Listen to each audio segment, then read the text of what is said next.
Hello and welcome to How to Deal with Grief and Trauma. My name is Natalie Himmelrich.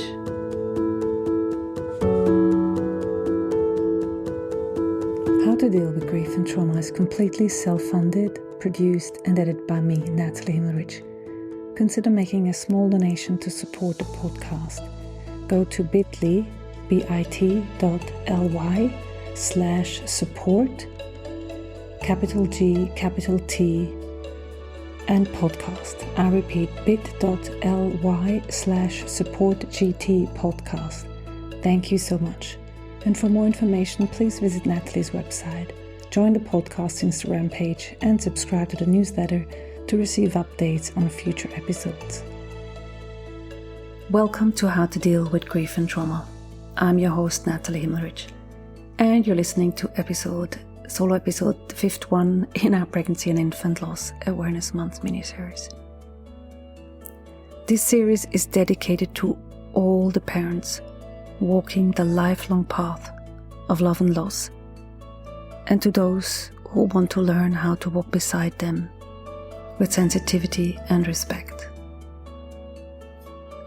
So if you've been following along, you know that we've been exploring different dimensions of this experience, from the validity of grief and the loneliness of the loss, to the body's memories and the powerful rituals that can accompany the grief. If this is the first time that you join here, I recommend you go back to the start. Episode 142 sets the scene and explains pregnancy and infant loss awareness.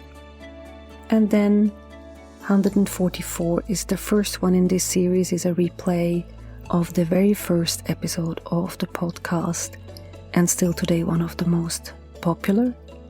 And then every other day we have solo reflections, and then again 2 days later a solo episode. So today we will explore two themes that sit at the very heart of healing after pregnancy and infant loss. On one side, how love, longing, and continuing bonds, which I'll explain, is how we maintain connection with our babies after they're gone. And respecting boundaries and emotional needs is for how both grievers and supporters can navigate sort of the emotional terrain with compassion and care. For generations, grief was framed as something to get over, and you might have heard that as well from someone around you. But in truth, when we lose someone we love, especially a child, there is no clean ending. So what most grieving parents have shared with me, as they came to discover over time, is that grief transforms. So if you're at the beginning of that loss, you may still experience a sharp pain. But this eventually becomes a quieter ache, one that can coexist with ongoing love. Now, if you hear this and you're not there yet, you might not believe this, and you might not also want this to be possible. But hear me out, because that coexistence of grief and love is what we call continuing bonds. It means that love doesn't stop at death.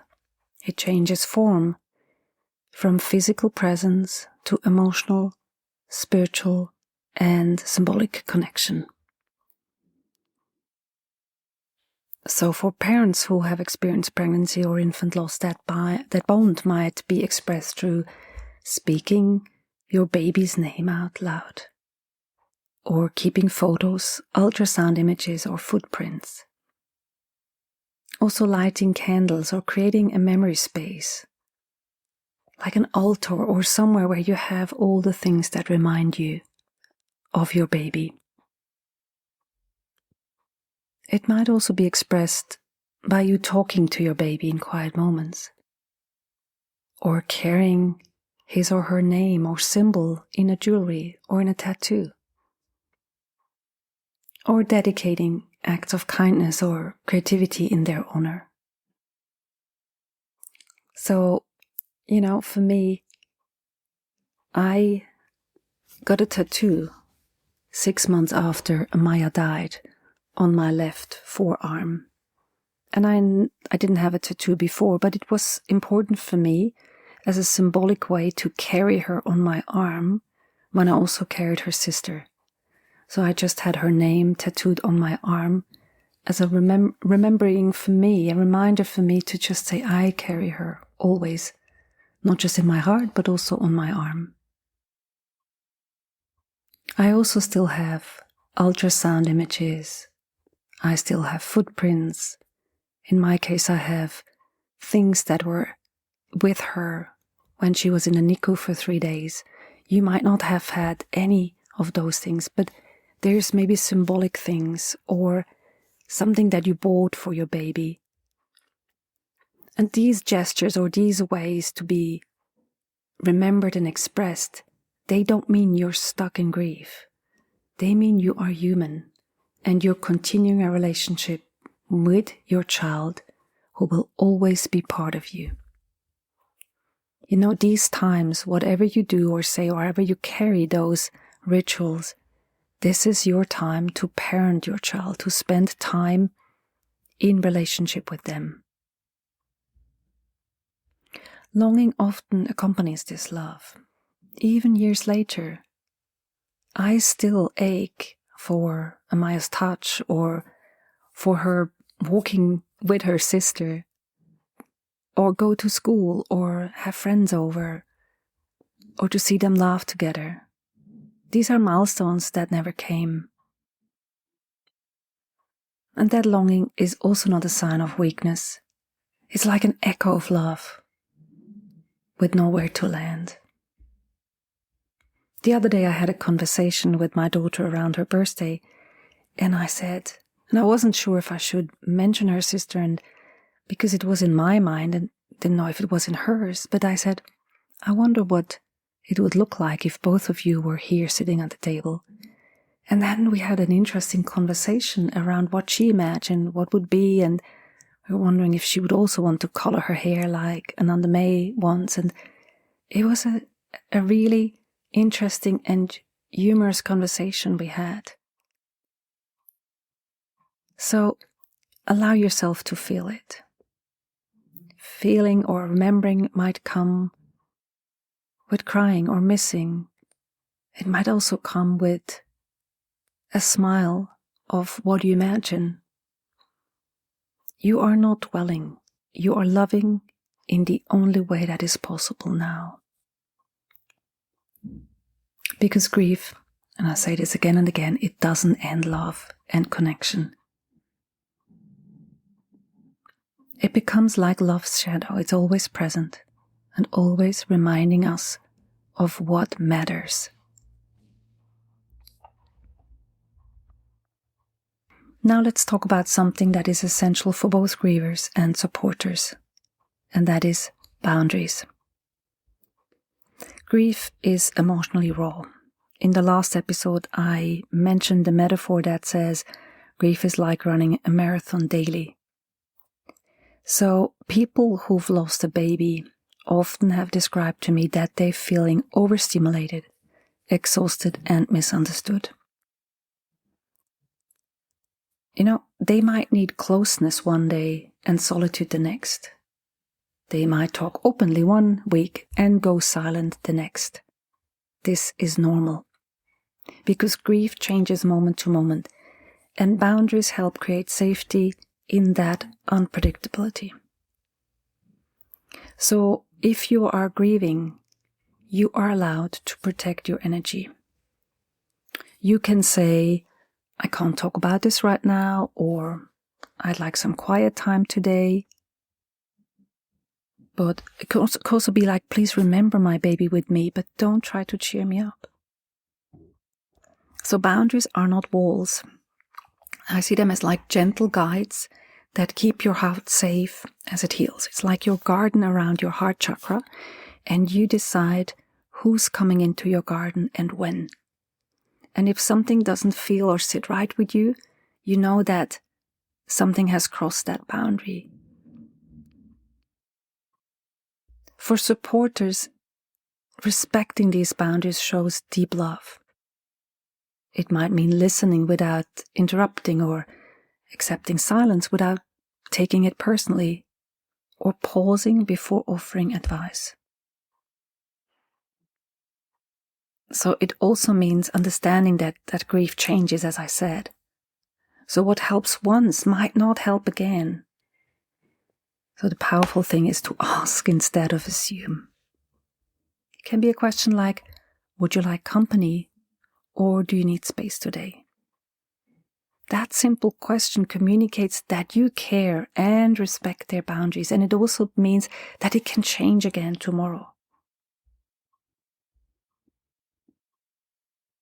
Supporters also need boundaries of their own to stay balanced, to avoid burnout, and to honor their own emotional limits. This isn't selfish. This is called sustainable compassion. So when we both, the grievers and the supporters, honor our boundaries, it creates room for authenticity and safety, which are the two essential ingredients for healing relationships after loss. There's a good article on my website, which is called The Circle of Support, which really describes where support for the supporter needs to come from. So that if you as a supporter need time or need support because the situation is overwhelming, go outside rather than inside. So in the middle of the circle would be the grieving family, the people affected by the loss the most immediate way.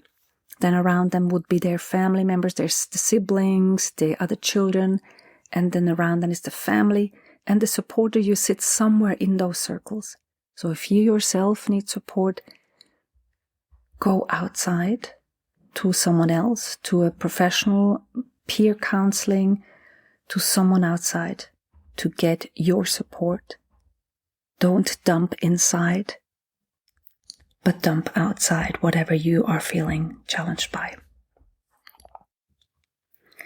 So to close for today, I'd love to leave you with this most important sentence. Love doesn't end when a baby dies. It shifts from holding in your arms to holding in your heart. I know this is not what you want to hear. It's never as good as in your arms. And that love might feel like longing, unbearable longing, and that is okay. It's proof of the bond that continues, quietly, beautifully, and eternally. And within that bond, boundaries allow love to flow freely without fear. They help both grievers and supporters stay connected without losing themselves in the process. So if you're grieving, know that it's okay to love and miss your baby forever. And if you're supporting, know that presence and respect are gifts that reach beyond words. Thank you for joining me today for this episode of our Pregnancy and Infant Loss Awareness Month mini-series. The next episode will be released on October 26th and is on permission to grieve in your own way and supporting partners and extended family. You can find resources, for example, my books, Grieving Parents Surviving Loss as a Couple, as well as Bridging the Grief Gap, and my course Healing Steps at nataliehimmelrich.com. And if this episode resonated with you, please share it with someone who might need it. Take gentle care, and I'll meet you again soon. Thanks for listening to How to Deal with Grief and Trauma. If you'd like to be updated on future episodes, please subscribe to our newsletter on nataliehimmelrich.com. If you need grief support, please contact me for a 30 minutes free discovery session. How to Deal with Grief and Trauma is produced and edited by me, Natalie Himmelrich. To support this podcast, please rate, review, and subscribe to or follow the podcast on Apple, Spotify, or wherever you get your podcasts. Thank you. And remember to keep breathing. I promise it will get easier.